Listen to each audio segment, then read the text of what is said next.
नमस्कार दोस्तों, आज के इस वीडियो में हम रघुवीर सहाय जी का जीवन परिचय देखेंगे।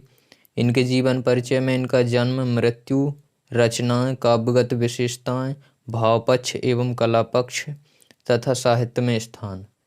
तो सबसे पहले स्टार्ट करते हैं इनके जन्म से। इनका जन्म 9 दिसंबर सन 1929 को लखनऊ उत्तर प्रदेश में हुआ और इनकी मृत्यु 30 दिसंबर सन 1990 को नई दिल्ली में हुई। और इसके बाद इनकी जो रचनाएं हैं उनमें से आपको 2 रचना लिखने के लिए आती हैं, लेकिन इसमें बहुत सारी रचनाएं बताई गई हैं। इनमें से आप कोई भी 2 रचनाएं याद कर सकते हैं। इसमें हैं रामदास, सीढ़ियों पर धूप में, आत्महत्या के विरुद्ध, हंसो हंसो जल्दी हंसो धूप में, आपकी हंसी, शक्ति दो, मरघट, लोग भूल गए प्रभु की दया। इस प्रकार से इनकी और बहुत सारी रचना है, जिनमें से आपको 2 रचना लिखनी। तो चलिए अब काव्यगत विशेषताएं देख लेते हैं। इनकी काव्यगत विशेषताओं में हम सबसे पहले भाव पक्ष लिखेंगे। भाव पक्ष में हम लिखेंगे रघुवीर सहाय समकालीन हिंदी कविता के संवेदनशील नांगर चेहरे हैं।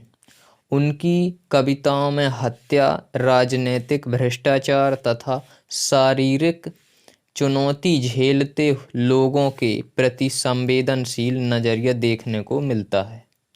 जातीय या वैयक्तिक स्मृतियां उनके यहाँ नहीं के बराबर हैं। रसयुक्त कविताएं होने के कारण पाठकों को आकर्षित करती हैं तथा प्रेरणा देती हैं।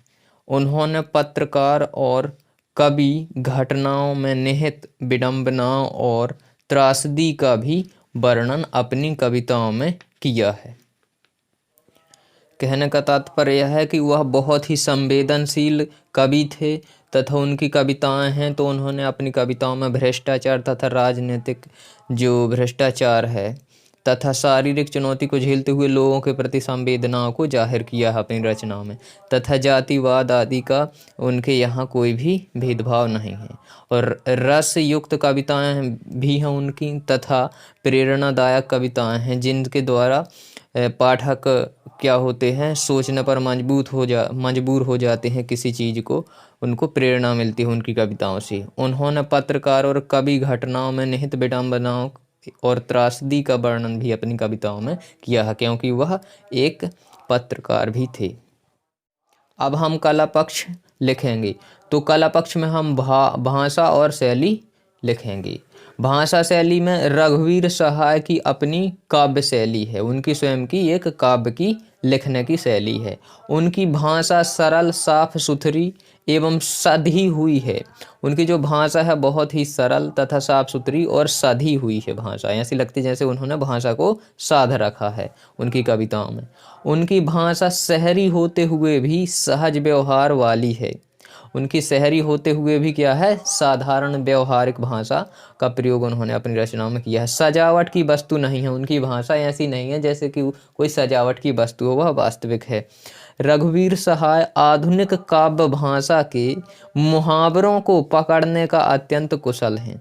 जो रघुवीर सहाय जी हैं वह आधुनिक काल में जो मुहावरों की पकड़ने की उनके पास शैली है वह बहुत ही अच्छी है और इस मामले में वह अत्यंत कुशल हैं।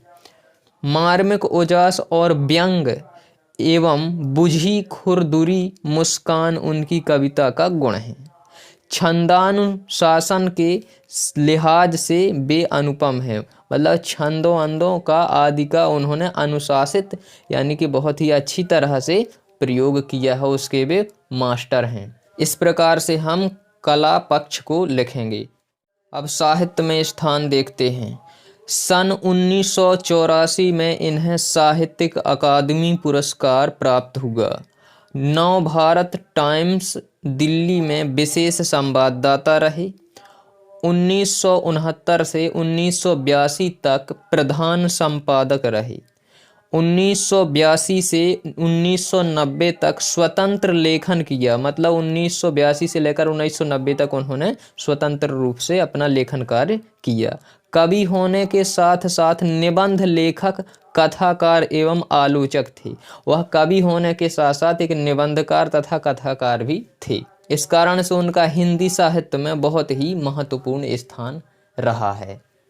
स्टूडेंट, आप इस वीडियो का जो मेन पॉइंट हैं उनके स्क्रीनशॉट लेकर उसको नोट भी कर सकते हैं। और यदि आपको आचार्य हजारी प्रसाद द्विवेदी जी का जीवन परिचय चाहिए तो उसका लिंक डिस्क्रिप्शन बॉक्स में दे दिया जाएगा, उसको वहां पर जाके देख सकते हैं। और भी अन्य कवि तथा लेखकों का जीवन परिचय डिस्क्रिप्शन बॉक्स में दे दिया जाएगा, वहां जाकर आप देख सकते हैं। दोस्तों, अगर यह वीडियो आपको अच्छा लगा तो इसे वीडियो को लाइक करें तथा शेयर करें और चैनल को सब्सक्राइब करके बेल आइकन ज़रूर प्रेस करें, ताकि जब भी मैं वीडियो अपने चैनल पर अपलोड करूं तो आपको उसकी जानकारी सबसे पहले मिल सके।